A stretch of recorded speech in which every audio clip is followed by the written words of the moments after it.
Keutamaan datang ke masjid. Jangan lupa untuk like, komen, dan subscribe. Datang ke masjid memiliki banyak keutamaan. Bahkan baru singgah saja sudah bernilai pahala. Apalagi ketika diiringi dengan ibadah seperti sholat berjamaah, membaca Al-Quran, zikir, ataupun berdiam diri di masjid dengan niat mendekatkan diri kepada Allah Subhanahu wa Ta'ala. Ada banyak keutamaan yang bisa didapatkan ketika datang ke masjid. Yang pertama, pahala melangkahkan kaki.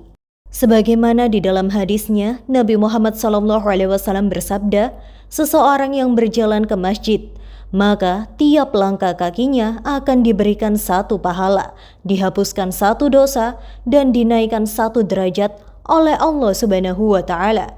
Hadis riwayat Ibnu Majah dan Muslim. Yang kedua, mendapatkan pahala menunggu waktu sholat. Ketika datang ke masjid untuk berniat mendirikan sholat, namun belum masuk waktu sholat, maka momen menunggu azan ini juga bernilai pahala. Alangkah baiknya jika waktu menunggu ini dimanfaatkan untuk berzikir ataupun membaca Al-Quran.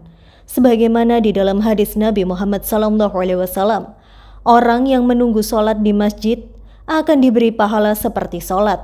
Hadis riwayat Bukhari. Yang ketiga, mendapatkan perlindungan di hari kiamat. Orang-orang yang gemar datang ke masjid akan mendapatkan keutamaan di hari kiamat dan bahkan termasuk ke dalam golongan orang-orang yang dilindungi.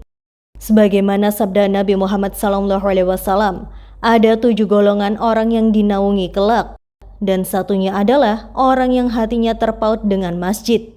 Seorang pemuda yang hatinya terikat dengan masjid, orang-orang itulah yang akan mendapatkan perlindungan dari Allah saat kiamat kelak. Hadis riwayat Bukhari. Yang keempat, mendapatkan doa dari malaikat. Sebagaimana disebutkan dalam satu riwayat, sesungguhnya para malaikat memberikan sholawat kepada orang-orang yang berada di saf pertama. Hadis riwayat Ibnu Hibban.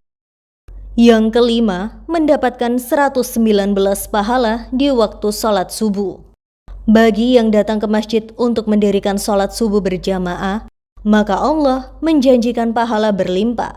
Nabi Muhammad SAW bersabda, seseorang yang melaksanakan sholat subuh berjamaah, maka orang itu akan mendapatkan pahala 119 kali dibanding sholat sendiri. Hadis riwayat Muslim. Yang keenam, mendapatkan pahala khusus di waktu sholat Isya. Setiap umat muslim yang datang ke masjid untuk mendirikan sholat Isya, maka akan diganjar pahala khusus. Sebagaimana dijelaskan dalam sebuah hadis Nabi Muhammad SAW. Seseorang yang melaksanakan sholat Isya berjamaah, maka dia akan mendapatkan pahala 59 kali lipat. Hadis riwayat Muslim. Yang ketujuh, mendapatkan pahala khusus di waktu sholat zuhur, asar, dan maghrib.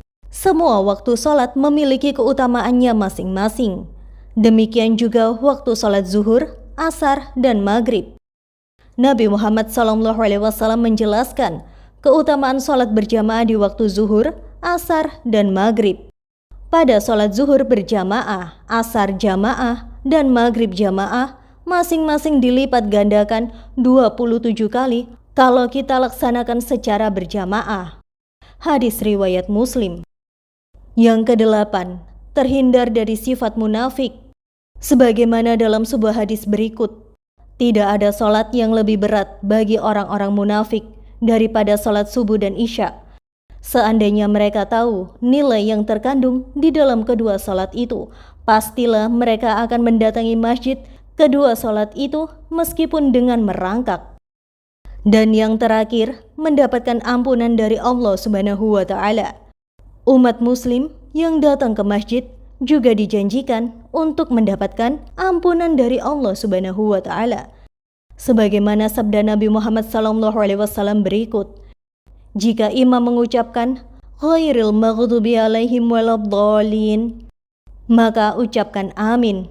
Karena sesungguhnya siapa yang mengucapkan amin bersamaan dengan ucapan malaikat, maka ia akan diampuni dosa-dosanya yang telah lalu.